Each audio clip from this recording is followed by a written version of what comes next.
안녕하세요. 자, 오늘은 우리가 초기 아메리카 원주민의 영적인 세계에 대해 안다고 생각했던 것들에 대해 한번 제대로 질문을 던져보려고 합니다. 우리가 영화나 책에서 봐왔던 익숙한 이야기들 있잖아요. 과연 그게 진짜 모습이었을까요?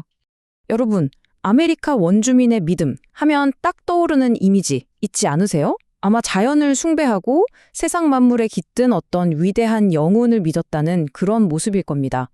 그런데 정말 그게 다일까요? 오늘 우리는 그 단순한 이미지 너머에 숨겨진 복잡한 진실을 한번 찾아가 보려고 합니다. 네, 바로 이 구도죠.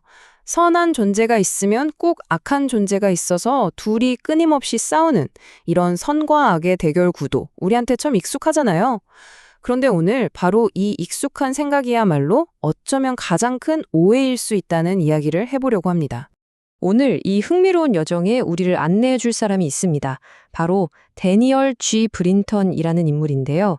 때는 1868년 대부분의 서구인들이 원주민 문화를 그냥 원시적이라고 무시하던 바로 그 시절에 이 사람은 정말 놀랍도록 시대를 앞서간 책을 한 건답니다.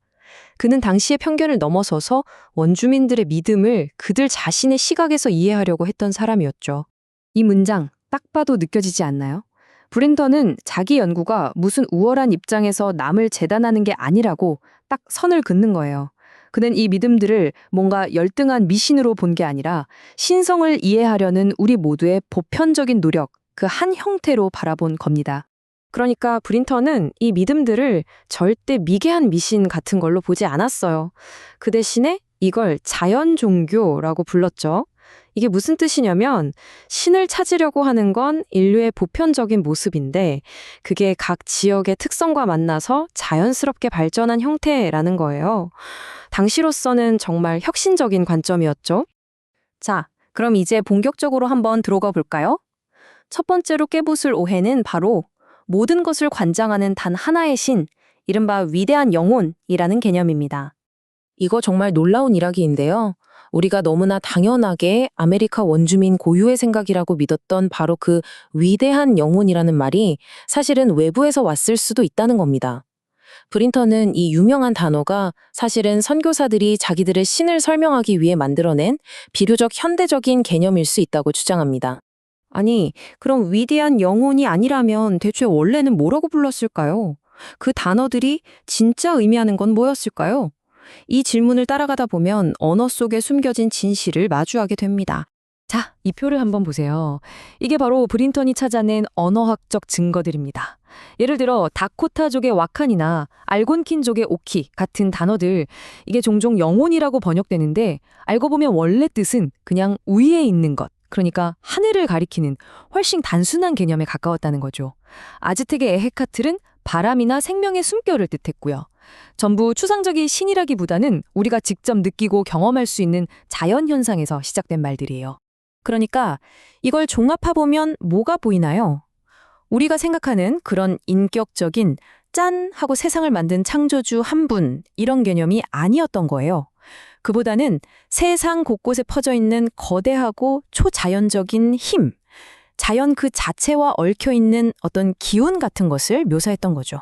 자, 위대한 선한 영혼에 대한 오해를 풀었으니 이제 그 반대편에 있는 존재, 바로 위대한 악한 영혼에 대한 신화를 파헤쳐 볼 차례겠죠. 브린턴은 여기서 그림 형제의 말을 인용하는데요. 이게 아주 강력합니다. 애초에 악의 화신, 즉 악마라는 개념 자체가 원주민들의 원래 생각에는 없었다는 거예요. 완전히 이질적인 개념이었다는 거죠. 다시 말해서 선과 악이 싸우는 이런 드라마틱한 구도는요, 원주민들의 세계관이 아니라 유럽인들이 자기들 종교에 안경을 끼고 세상을 보면서 거기에 덧씌운 생각, 일종의 투영이었다는 겁니다. 아니, 그러면 그 생각이 더 쉬워졌다는 걸 어떻게 증명할 수 있을까요? 여기서 브린턴이 정말 결정적인 증거를 하나 제시합니다. 시간이 지나면서 신화가 어떻게 변해가는지를 아주 명확하게 보여주는 전과 후의 기록이죠. 자, 보세요. 정말 놀랍지 않습니까? 왼쪽 1636년 초기 기록을 보면요. 이건 그냥 빛과 어둠, 낮과 밤 같은 자연의 대립에 대한 이야기예요. 누가 착하고 누가 나쁘다는 식의 도덕적인 판단은 전혀 없죠. 그런데 오른쪽을 보세요. 거의 200년이 흐른 1825년의 기록은 이야기가 완전히 달라집니다. 선한 마음과 나쁜 마음의 도덕적인 전쟁이 되어버렸어요. 이건 그냥 이야기가 좀 바뀐 수준이 아니라 세상을 보는 관점 자체가 완전히 뒤바뀌어 버린 겁니다. 결론은 명확하죠. 원래 자연의 순환과 균형을 설명하던 이야기가 200년 사이에 기독교의 영향을 받아서 죄와 악에 대한 이야기로 완전히 탈바꿈해버린 겁니다. 자, 그럼 이 모든 게 오늘날 우리에게 대체 어떤 의미가 있을까요? 지금까지 살펴본 내용을 한번 정리하면서 그 의미를 되짚어 보겠습니다. 정리하자면 브린턴의 분석은 우리가 너무나 당연하게 생각했던 세 가지 큰 믿음을 흔들어 놓습니다. 첫째, 위대한 영혼은 우리가 생각하는 유일신이 아니었다는 것. 둘째, 악한 영혼이나 악마는 원래 그들 신화에 없었다는 것. 그리고 셋째, 선과 악의 대결 구도는 외부에서 들어온 생각이라는 것이죠. 그리고 이 모든 걸 관통하는 브린턴의 최종 결론은 바로 이겁니다. 유럽인들은 원주민들을 보면서 사실은 자기들 자신의 종교적 틀이 반사된 모습을 봤던 거예요. 그런데 그 메아리를 진짜 목소리라고 착각했던 거죠. 19세기에 쓰인 이 분석이 21세기를 사는 우리에게 정말 날카로운 질문을 던지는 것 같습니다. 여러분은 어떠세요? 우리가 다른 문화에 대해 이렇다라고 말하는 그 진실들 중에 과연 얼마나 많은 것이 그들의 진짜 모습이고 또 얼마나 많은 것이 단지 우리 자신을 비추는 거울일까요?